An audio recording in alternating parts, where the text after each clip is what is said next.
अथ 9वां अध्याय कार्तिक महात्म।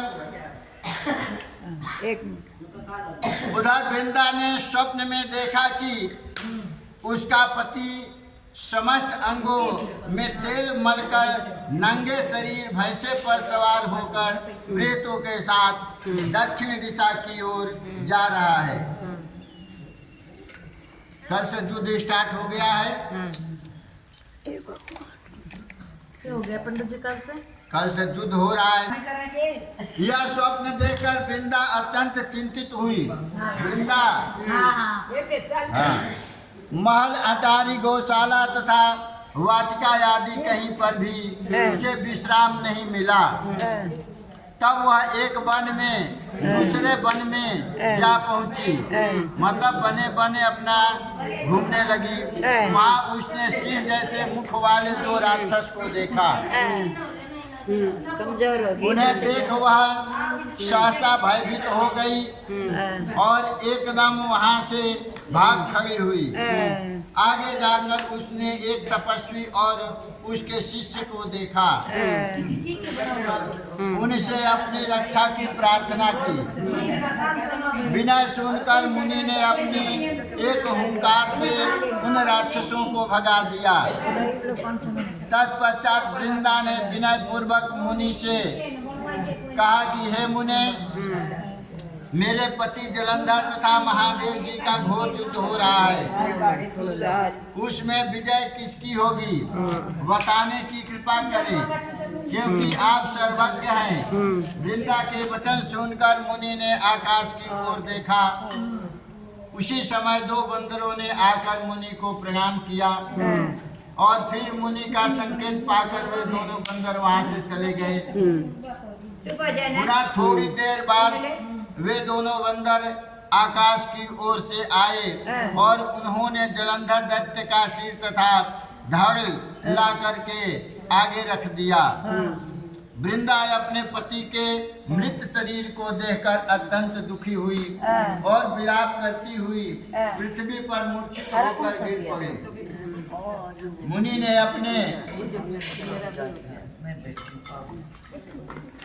ने अपने कमंडल से वृंदा पर जल छिड़का तो उसमें कुछ चैतन्यता आई।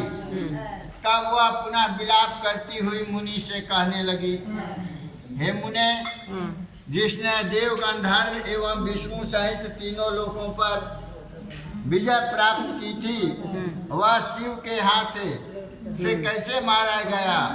आप सामर्थ्यवान हैं, अतएव किसी प्रकार मेरे पति को फिर जीवित कर दीजिए। तब मुनि कहने लगे, हे भद्रे, शिव जी के हाथ से मारे हुए को जीवित करना असंभव है, परंतु फिर भी हम तुम पर कृपा करके इसको जीवित किए देते हैं। इतना कहकर मुनि अंतर ध्यान हो गए और जलंधर जीवित हो गया।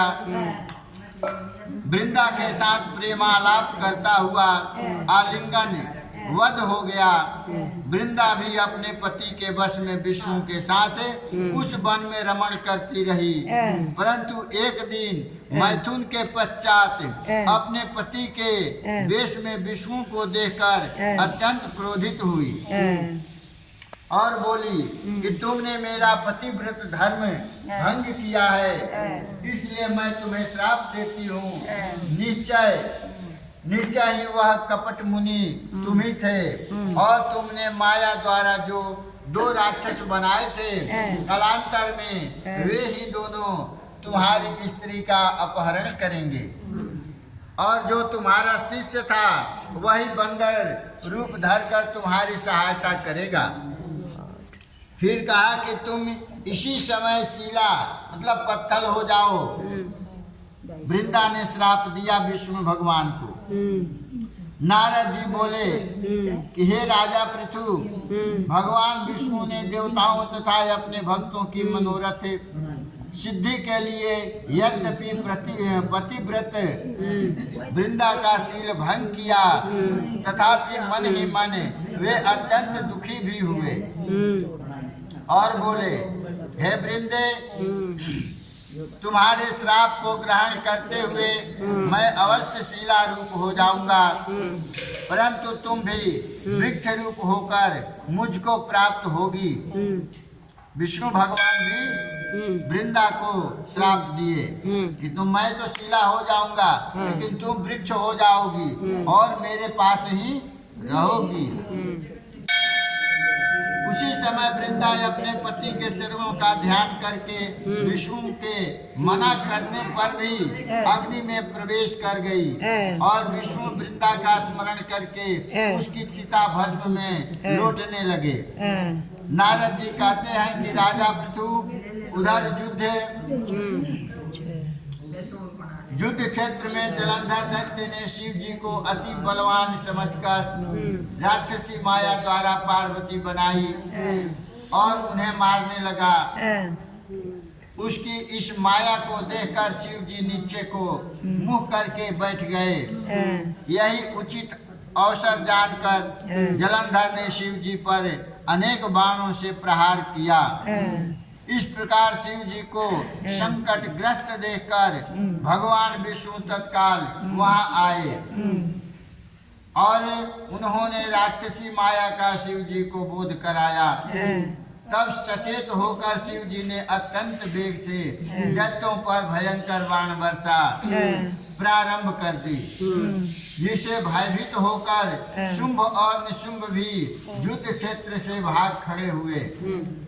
तब शिव जी ने उनको श्राप देते हुए कहा, क्योंकि तुम युद्ध क्षेत्र से भागे हो इसलिए पार्वती के हाथ से मारे जाओगे।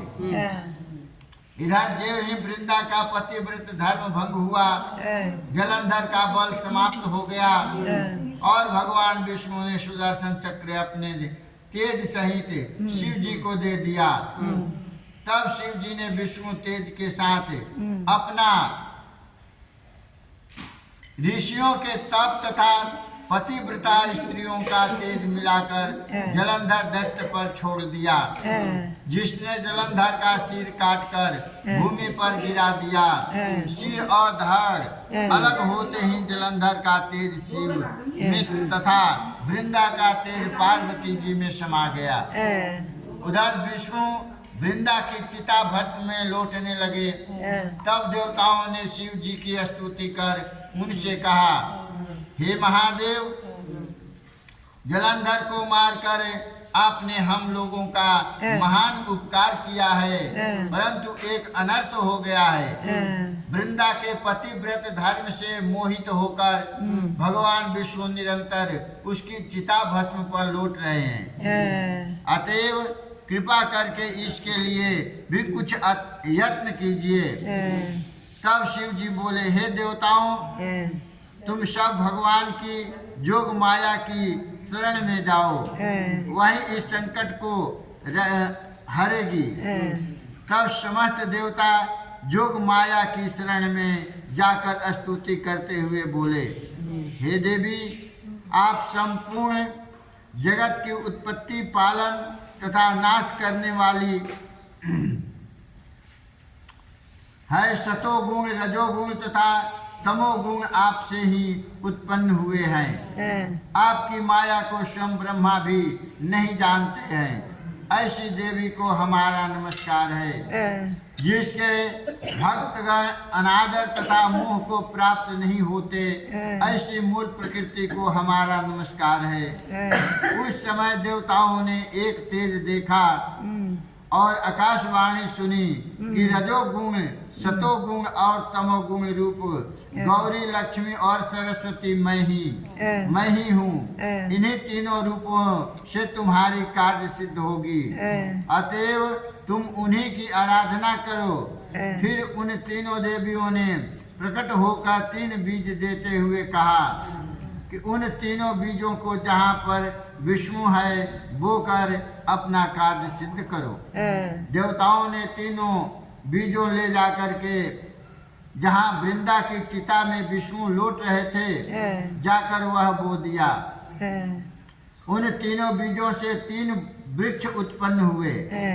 रजोगुण सरस्वती से आंवला, तमोगुण गौरी से तुलसी और सतोगुण लक्ष्मी से मालती, ये 3 वृक्ष तीनों देवियों से उत्पन्न हुआ। श्री लक्ष्मी जी ने अपना बीज ईर्जा युक्त होकर दिया था, मतलब ईर्जा करके, जलन करके, इसलिए मालती भगवान की पूजा में निंदित है। मतलब भगवान के पूजा में मालती का फूल नहीं चढ़ता है। इस प्रकार वृंदा ने वृक्ष रूप हो भगवान शालिग्राम से संयोग किया। इसी कारण कार्तिक के उद्यापन में भगवान की पूजा तुलसी के मूल में होती है। नारद जी कहते हैं कि हे राजा पृथु, जिस घर में तुलसी का वृक्ष होता है उसमें यमदूत कभी नहीं जाते। नर्मदा तथा गंगा जल और तुलसी का पूजन, ये तीनों कार्य सम्मान है। मनुष्य चाहे कितना ही पापी क्यों न हो, जिसके प्राण मंजरी सहित निकलते हैं वह पाप मुक्त होकर सीधा वैकुंठ को प्राप्त होता है। जो मनुष्य अपने पितरों का श्राद्ध तुलसी और आंवले की छाया में करता है उसके पितृगण मोक्ष को प्राप्त हो जाते हैं।